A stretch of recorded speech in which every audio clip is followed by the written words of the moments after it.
The book of the prophet Obadiah. This is the shortest book in the whole Old Testament. It's a mere 21 verses. And at first glance, it does not look very promising. It's a series of divine judgment poems against the ancient people of Edom, which was a nation that neighbored Israel on the other side of the Dead Sea. However, there is way more going on here. So, first, here's the backstory. The people of Edom were unique because they had a shared ancestry with the Israelites. They both belonged to the family of Abraham, who, with Sarah, had their son Isaac, who, with his wife Rebekah, had two sons, Jacob and Esau. Now, the book of Genesis told us the story of these two brothers, and to say the very least, they had a tense relationship. They each later received the names Israel and Edom, which eventually became the name of the families that descended from them. And these families replayed the same difficult relationship of their ancestors. Israel and Edom had enormous tensions throughout the centuries, but they still shared that family bond. And it's that bond that was betrayed and shattered in the tragic events of Jerusalem's fall to Babylon. So when Israel was invaded and conquered by Babylon, the people of Edom took advantage by plundering other Israelite cities and then capturing and even killing Israelite refugees. Now, in other prophetic books, God held Israel's neighbors accountable for this kind of violence. And so here, Obadiah does the same for Edom. The short book has two halves. The first part is a series of accusations against the leaders of Edom, specifically for their pride and self-exaltation. Literally, as they lived up high in the desert rocks, but also metaphorically, they truly believed they were superior to the Israelites. And it's that pride that led the Edomites to not just stand idly by when Babylon came to destroy Jerusalem, but actually to participate in the destruction. And so God says through Obadiah that Edom will be brought down from their height and destroyed. As they have done to Israel, so it will be done to them. Now, right when you think you're going to hear more about how Edom will meet its doom, the topic suddenly shifts in verse 15. We hear this: "The day of the Lord is near against all nations." Now, why do we all of a sudden shift from Edom now to all nations? This verse is a hinge piece, and it links the first half of the book to the second half, where Obadiah announces the day of the Lord, but not only for Edom. He widens his focus to include all nations. And Obadiah says that all prideful nations that act like Edom will face God's justice in the same way. They'll fall from their prideful heights and come to ruin.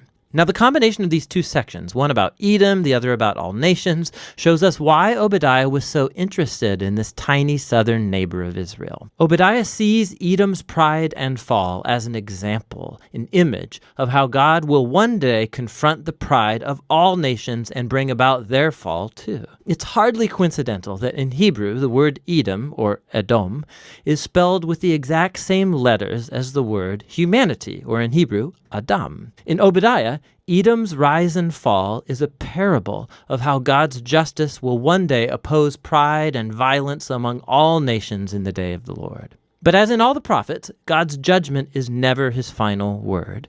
Specifically, remember the conclusion of the two books that came right before Obadiah, Joel and Amos. Joel had painted a picture of what will happen after the day of the Lord against all nations. He said that God would perform a new act of salvation in Jerusalem, and that all who humbled themselves and called upon him would be delivered. And in the conclusion of Amos, he said that after the day of the Lord has judged Israel's evil, God would raise up the house of David and build a new kingdom for Israel that would include Edom and all the nations called by my name. And so the book of Obadiah has been placed right after Joel and then Amos to expand on these very promises about the hope of God's kingdom over all of the nations.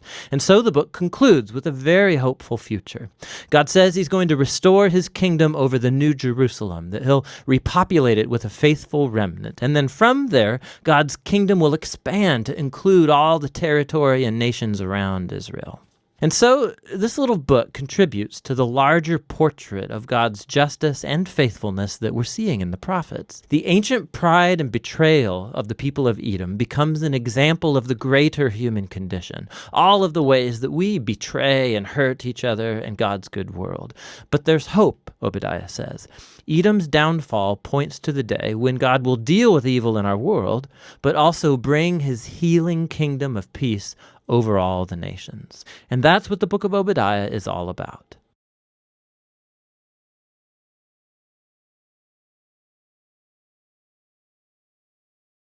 Obadiah.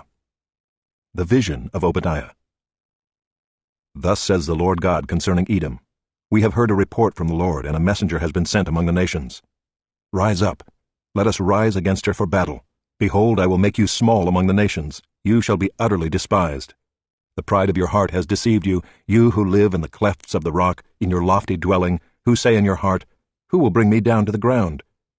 Though you soar aloft like the eagle, though your nest is set among the stars, from there I will bring you down, declares the Lord. If thieves came to you, if plunderers came by night, how you have been destroyed! Would they not steal only enough for themselves? If grape gatherers came to you, would they not leave gleanings? How Esau has been pillaged, his treasures sought out. All your allies have driven you to your border. Those at peace with you have deceived you. They have prevailed against you. Those who eat your bread have set a trap beneath you. You have no understanding.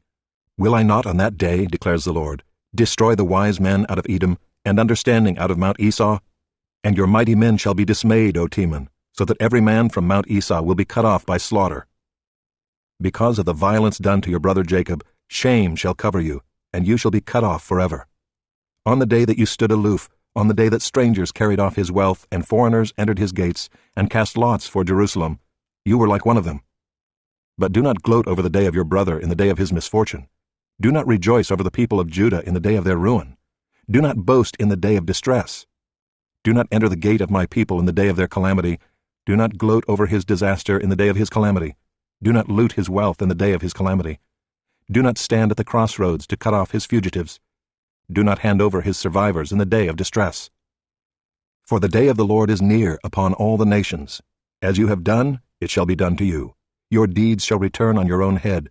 For as you have drunk on my holy mountain, so all the nations shall drink continually. They shall drink and swallow, and shall be as though they had never been. But in Mount Zion there shall be those who escape, and it shall be holy, and the house of Jacob shall possess their own possessions. The house of Jacob shall be a fire, and the house of Joseph a flame, and the house of Esau stubble. They shall burn them and consume them, and there shall be no survivor for the house of Esau, for the Lord has spoken. Those of the Negeb shall possess Mount Esau, and those of the Shephelah shall possess the land of the Philistines. They shall possess the land of Ephraim and the land of Samaria, and Benjamin shall possess Gilead. The exiles of this host of the people of Israel shall possess the land of the Canaanites as far as Zarephath, and the exiles of Jerusalem who are in Sepharad shall possess the cities of the Negeb. Saviors shall go up to Mount Zion to rule Mount Esau, and the kingdom shall be the Lord's.